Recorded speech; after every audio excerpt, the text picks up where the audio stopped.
Samus, the ascended form of Garviel Loken. By 40k theories. I was very upset when this was revealed in the book.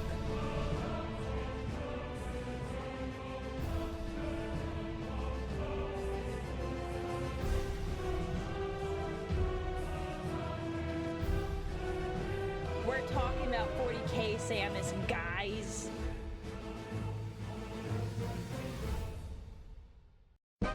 Samus, also known as the Lord of the Ruined Storm and the End and the Death, is an exceptionally powerful demon prince, one who is believed by some to be affiliated with Khorne, the chaos god of bloodshed and slaughter, though others claim that he is in fact the herald for an as of yet unborn deity known as the Dark King. Yep, he is a demon of the Dark King, according to the End and the Death. Samus is one of the most notorious demon princes ever encountered by the Imperium of Man, gaining particular infamy during the events of the Horus Heresy. Not only did Samus slay dozens of Astartes upon the world of 6319 prior to the onset of the heresy itself, but he also appeared during the Battle for Calth, the burning of En Mat, and even the Siege of Terror itself. It was during the course of these various conflicts that Samus would face off against some of the Imperium's greatest heroes, including Remus Vantanos of the Ultramarines and Rogul Dawn of the Imperium. If you didn't know about Samus and Warhammer, it's real spooky, unnerving. Imperial fists. But perhaps the Demon Prince's greatest nemesis would be that of the loyalist Lunar Wolf, Garviel Loken, with their respective destinies becoming thoroughly intertwined. Indeed, not only did Loken succeed in banishing Samus during both their initial encounter upon 6319, as well as their later confrontation upon the Phalanx during the course of the Solar War, but the two would also face off in one last violent battle upon the Vengeful Spirit, the very flagship of the traitorous Warmaster, Horus Lupercal. Despite the demon initially gaining the upper hand against Loken during their duel, the Lunar Wolf would ultimately prove victorious, channeling his latent psychic abilities to deliver a fatal blow that would destroy Samus's physical form, and subsequently banish him from the material realm. It was awesome. However, this will not prove to be the end of the Demon Prince, for during the events of the Sabbat Worlds Crusade in late M41, Samus would return to plague the Imperium once more, this time bonding his essence to a chaos cultist named Bazov, though Bazov himself would eventually be slain by Sergeant Owen McCall of the Tanith First and Only, casting the demon yet again back into the depths of the warp. Regardless, while Garviel Loken may have for a time succeeded in banishing Samus by destroying his physical form. That's great art of Loken, mourning Horus, oh man. It would be Loken's own death at the hands of the Dark Apostle Erebus that would give rise to the Demon Prince in the first place. This pissed me off so much.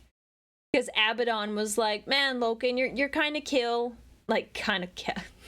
Wow, that was a slip.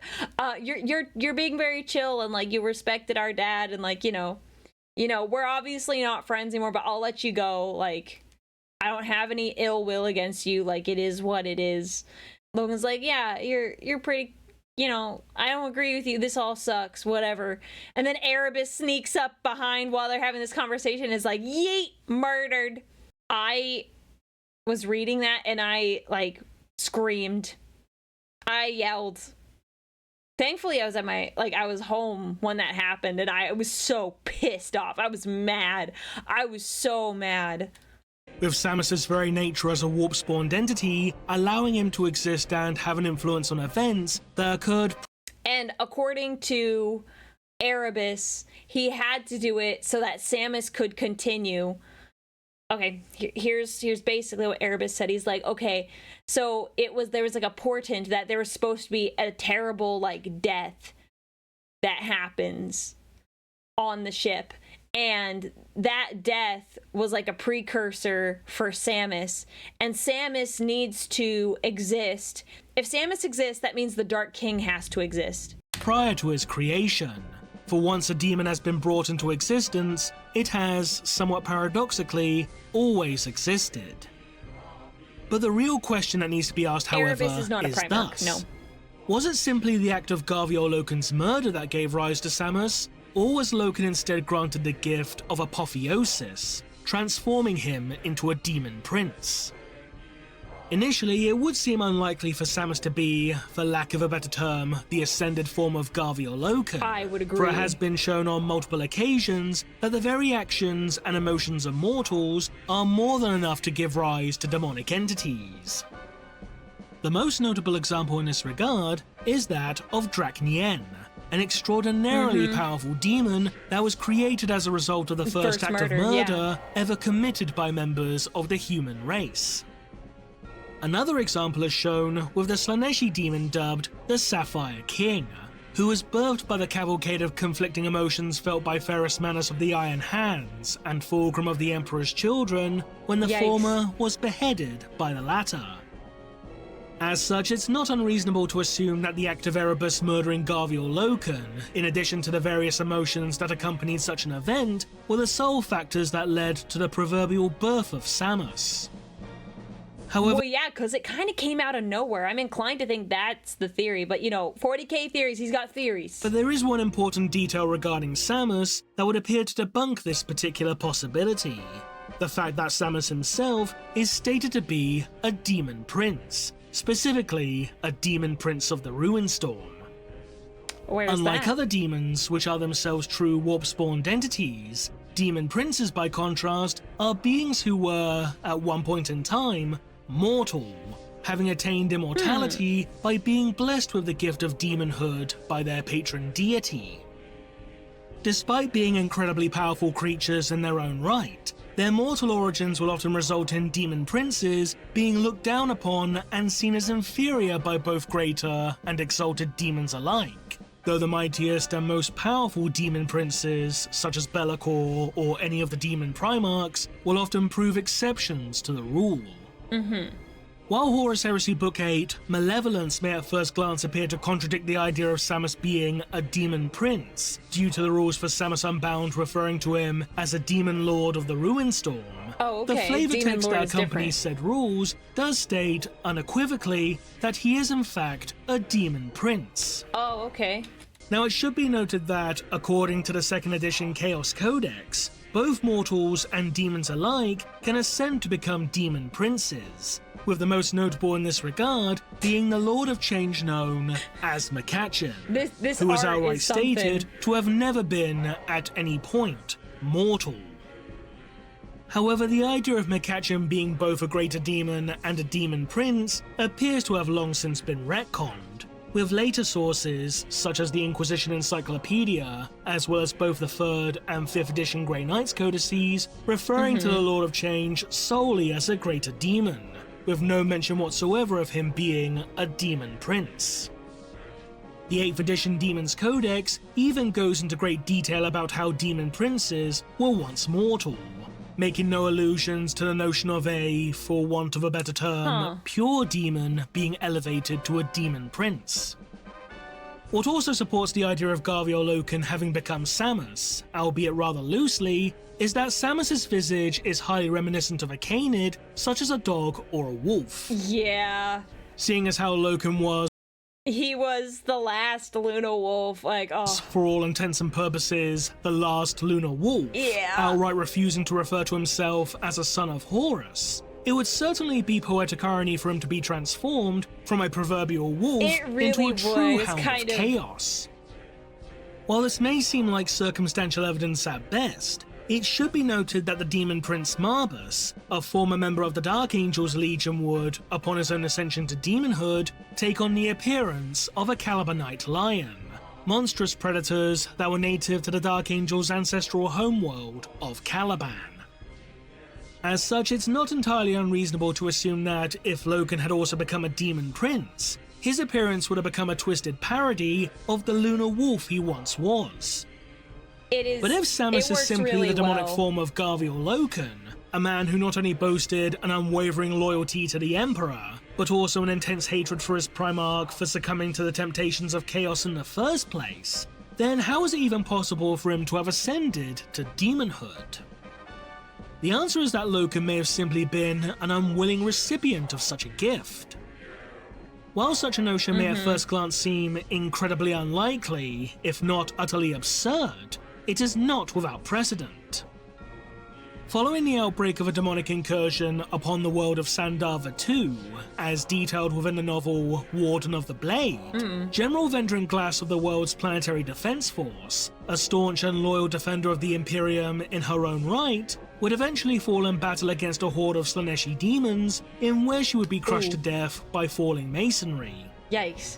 However, due to the intense feelings of joy she experienced in fighting against the forces of chaos and the pleasure she took in gunning down her foes, Vendran Glass would, following her death, be rewarded by Slanesh with the gift of apotheosis, transforming her into a demon prince, or rather demon princess, now known as Varangalax. Oh, that's... With this in mind... Oh, dang. That... Dude, that sucks. Bro. It seems perfectly Holy reasonable moly. to assume that a similar fate could have befallen Garviel Loken, in where he was elevated to demonhood upon his death, in spite of his many years fighting against those in service to the ruinous powers.